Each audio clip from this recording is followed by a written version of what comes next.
Perhatikan, saya belum pernah melihat wanita sehebat ini selingkuh karena dia bosan dengan kesibukan di tempat kerja.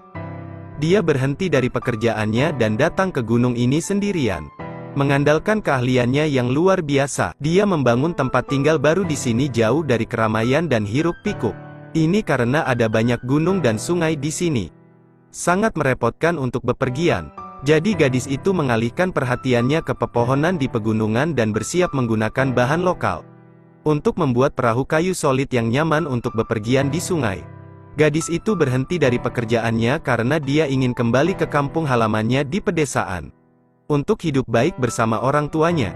Tetapi yang tidak disangka gadis itu adalah bahwa tidak lama kemudian setelah dia kembali ke rumah, orang tuanya mulai berbicara tanpa henti di telinganya. Dia terus mengomel sepanjang hari dan mendesak untuk meminta gadis itu memulai kencan buta sesegera mungkin, sehingga dia dapat menemukan kandidat yang cocok untuk pernikahan di masa depan terlebih dahulu. Namun gadis itu tidak setuju dengan ide orang tuanya dan merasa bahwa dia masih sangat muda dan belum menikah. Meskipun orang tuanya diam-diam menghubungi Mak Comblang untuk mengatur kencan buta di belakang mereka, gadis itu bersembunyi di mana-mana. Orang tua dari gadis yang cemas ini seharusnya tahu bahwa mereka sekarang dia sudah tua dan dia masih anak-anak. Jadi dia ingin mengatur pernikahan gadis itu sesegera mungkin. Jadi dia mengabdi dirinya untuk membujuk putrinya. Pada akhirnya gadis itu masih tidak tahan dengan omelan orang tuanya. Tao langsung bersembunyi dan datang ke pegunungan sendirian untuk membangun tempat tinggal pegunungan yang tidak terganggu dan menjalani kehidupan yang baik untuknya. Beberapa saat, dia harus mengatakan bahwa gadis itu benar-benar kuat. Meskipun dia masih muda, dia mahir dalam semua jenis seni bela diri. Menggunakan bambu, kayu, pasir dan kerikil dari gunung, dia membangun rumah batu, kincir air, kompor, dapur dan bahkan membangun kandang babi dan bebek untuk memelihara hewan kecil dan menikmatinya di sini.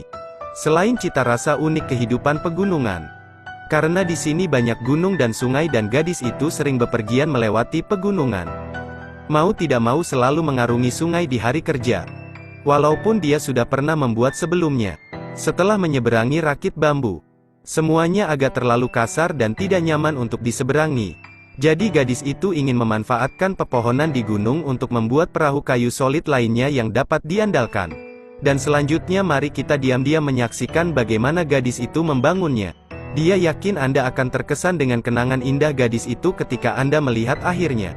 Benar saja, para master masih ada di antara orang-orang pada saat ini.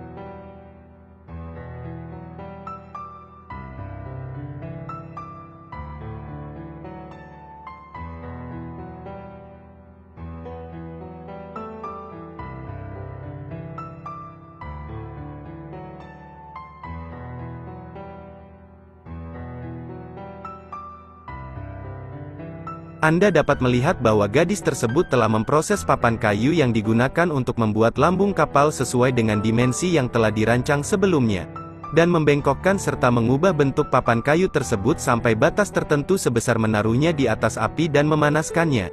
Setelah dibengkokkan dan dibentuk, papan kayu ini dapat dipotong lebih hati-hati lalu disambung dengan paku untuk mengolah lambung kapal.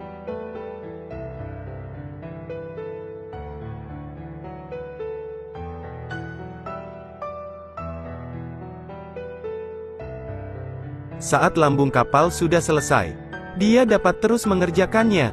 Bagaimana dengan pemotongan kawat elastis pada kayu? Bukankah gadis ini hebat? Jika iya, silakan klik tombol cinta gratis untuk mendukung gadis ini.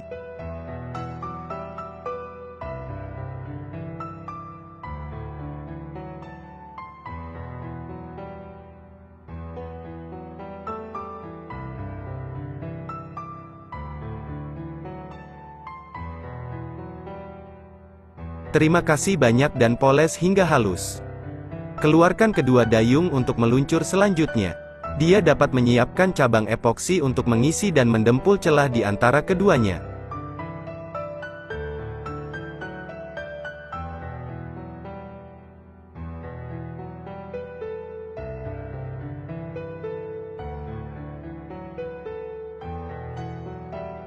Papan lambung dan menunggu hingga dempul selesai. Dia menyiapkan lapisan kedap air tanpa henti dan mulai memberi warna pada seluruh lambung.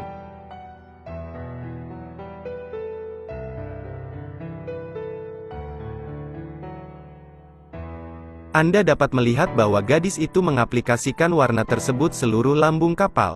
Pada dasarnya berdasarkan warna biru dan menambahkan warna sebagian kecil dari putih menunggu dayung diperbaiki dan catnya benar-benar mengeras.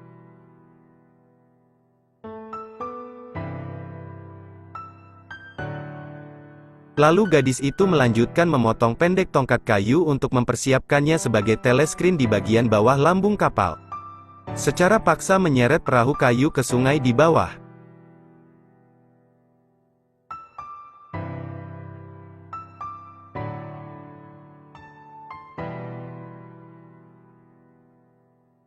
Saya harus mengatakan bahwa melihat pada gadis yang berjuang sendirian benar-benar membuat orang merasakan rasa hormat terhadap gadis seperti itu.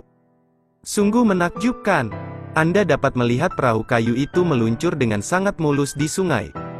Jadi gadis itu cukup menyiapkan perahu dan pergi ke kaki gunung untuk bersiap menebang beberapa pohon. Berapa banyak komentar yang akan Anda tinggalkan tentang produk jadi ini?